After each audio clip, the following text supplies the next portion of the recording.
हम सभी धर्मों का सम्मान करते हैं। हिंदू और मुसलमान के नाम पे राजनीति की जा रही है। सबका साथ, सबका विकास, सबका विश्वास और नुपुर शर्मा का गिरफ्तारी होनी चाहिए। इस देश में क्या चल रहा है आखिर? आज जिस तरह से पूरे देश में कहीं ना कहीं एक नुपुर शर्मा का जो ट्रेंडिंग चलाया जा रहा है, आज बताइए पूरे अंतर्राष्ट्रीय लेवल पे भारत देश को, हमारी छवि को धूमिल किया जा रहा है। क्या भारतीय जनता पार्टी, जो देश के नरेंद्र मोदी की सरकार के जो लोग कहते थे सौगंध मुझे इस मिट्टी की, मैं देश नहीं झुकने दूंगा, आज देश को कहां लेके जा रहे हैं बताइए?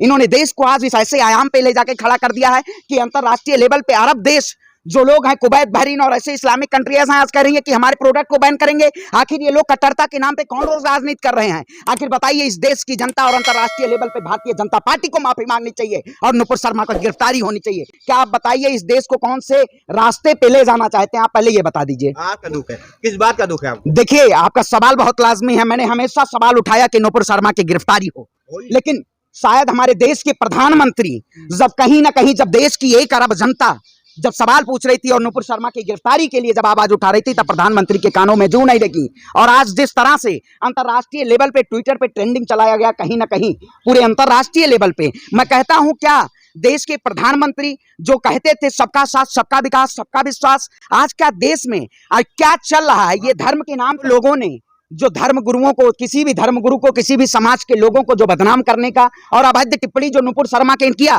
क्या अभी तक इतनी जगह पे इनके खिलाफ इतनी कार्रवाइयां हुई हैं, लेकिन अभी तक गिरफ्तारी क्यों नहीं हुई?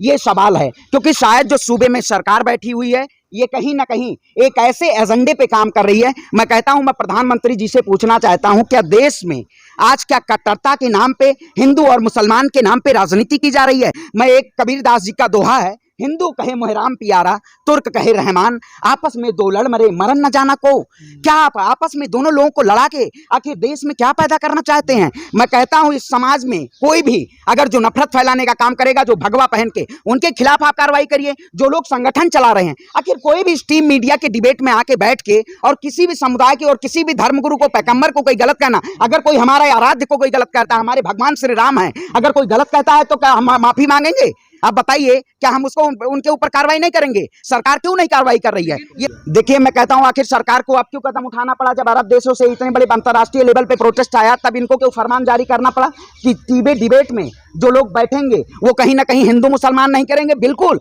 अब भारतीय जनता पार्टी ने जो किया, ये कहीं ना कहीं अब देश में हिंदू मुसलमान की बात नहीं होनी चाहिए। अब देश में बहुत सारे मुद्दे हैं, प्रोटेस्ट होना चाहिए। मैं कहता हूं, किसी की आस्था के साथ खिलवाड़ नहीं किया जा सकता है। मेरी भी आस्था के साथ कोई खिलवाड़ नहीं कर सकता है। तो ये जनता पार्टी ये कहीं ना कहीं सियासत की कुर्सी को बचाने के लिए, मैं कहता हूं, आज जिस तरह से कमलेश तिवारी की उत्तर प्रदेश में आखिर सीबीआई जांच नहीं हुई, क्या इस देश में जिस तरह से धार्मिक राजनीति की जा रही है, क्या ये देश के लिए लाजमी है? मैं कहता हूं, और बहुत सारे दबे मुद्दे हैं, उन मुद्दों पे बात होनी चाहिए। आखिर आप गिरफ्तार करिए, जब आपने सस्पेंशन ऑर्डर दे दिया कि सस्पेंड कर दिया है, तो गिरफ्तारी क्यों नहीं होनी चाहिए? आखिर किसी भी समाज के प्रति, यह क्या है, हमारा समाज हो चाहे किसी का, हम कहते हैं सर्वे कौन कहता गिरफ्तारी नहीं हो रही है? गिरफ्तारी हो रही है, उनके लिए हो रही है जो प्रोटेस्ट कर रहे हैं, जो आवाज उठा रहे हैं। बिल्कुल, अभी मैंने देखा हमारे कई साथी अभी डिटेन कर लिए गए पार्लियामेंट इस पे। आप बताइए, अगर हम सच के लिए, अगर अभिव्यक्ति की आजादी है, राइट टू प्रोटेस्ट करना, अगर आप आवाज उठाएंगे तो कहीं ना कहीं आपको जेल की सलाखों के पीछे डाला जाएगा।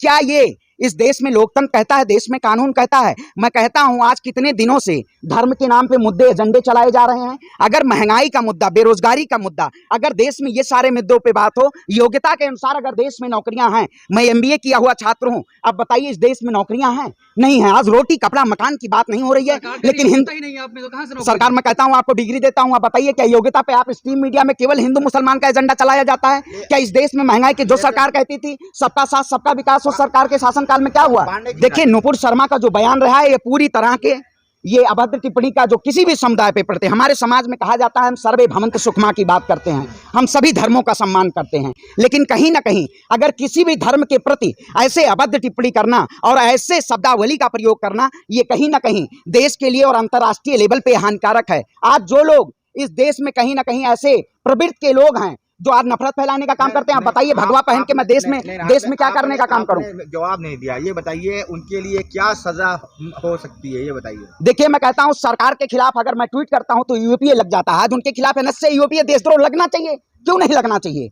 आखिर लेकिन उनको क्यों बैठ के जेल की सलाखों के बाहर बैठा गया और प्रोटेस्टर को जेल के अंदर डाल दिया जाता है, धारा 144 लगा दी जाती है? क्या इस देश में अगर सच्चाई के लिए हम लड़ाई लड़ेंगे तो हमारे खिलाफ कार्रवाई कर दी जाएगी? आपको नहीं लगता अनुपुर शर्मा ने देशद्रोह का काम किया? बिल्कुल देशद्रोह का। पूरे विश्व में भारत की भाई कर दी आज है। भारत की छवि धूमिल इन्हीं भारत की छवि इन्हीं वजह से धूमिल हुई जो कभी ऐसा नहीं हुआ है कि बिल्कुल जो बाहर कहते के मुल्कों ने जो कहते थे आत्मनिर्भर भारत बनाएंगे, इन्होंने आत्मनिर्भर जो कहते थे विश्व में डंका बजेगा, क्या मैंने विश्व में डंका बजाने के लिए एक ऐसा देश का प्रधानमंत्री, ऐसे भारतीय जनता पार्टी को सत्ता में चुना जिन्होंने आज देश के नाम पे और देश की जनता के नाम पे आज ऐसे बदनामी करवाने का काम किया? क्या ये देश शर्मा को सुरक्षा दे रही है, तो क्या आपको लग रहा है कि उनकी गिरफ्तारी होगी? दिल्ली पुलिस ने सुरक्षा दी है। देखिए मैं वही कहता हूं, इनको सुरक्षा की आड़ में बचाया जा रहा है। जिस तरह से आप देखते होंगे कुछ भगवा पहन के यति नरसिंहारन और ऐसे कई से लोग जो इस देश में धर्म के नाम पे एक ऐसा एजेंडा बनाने का काम करते हैं, ये कहीं ना कहीं देश के लिए हानिकारक है। और ऐसे लोग अगर किसी भी धर्म और समुदाय के खिलाफ अगर कार्रवाई करेंगे तो उनके खिलाफ कार्रवाई देशद्रोह का मुकदमा करना होना चाहिए और उनको जेल की सलाखों के पीछे होना चाहिए। देखिए मैं कहता हूं ये सरकार कहीं ना कहीं दो का साथ दो का विकास चाहती है।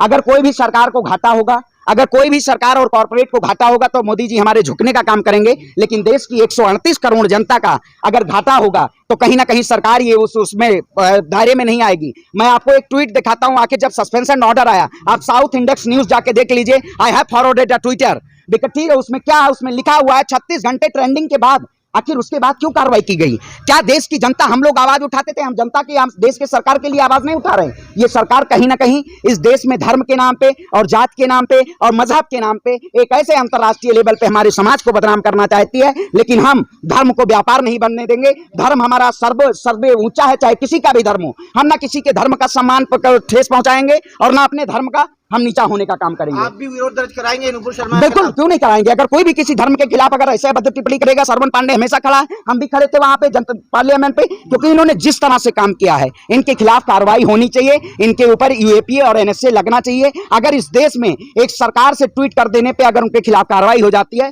तो कहीं ना कहीं इस सरकार के खिलाफ भी और नुपुर शर्मा के खिलाफ भी देशद्रोह का मुकदमा। जय हिंद, जय भारत।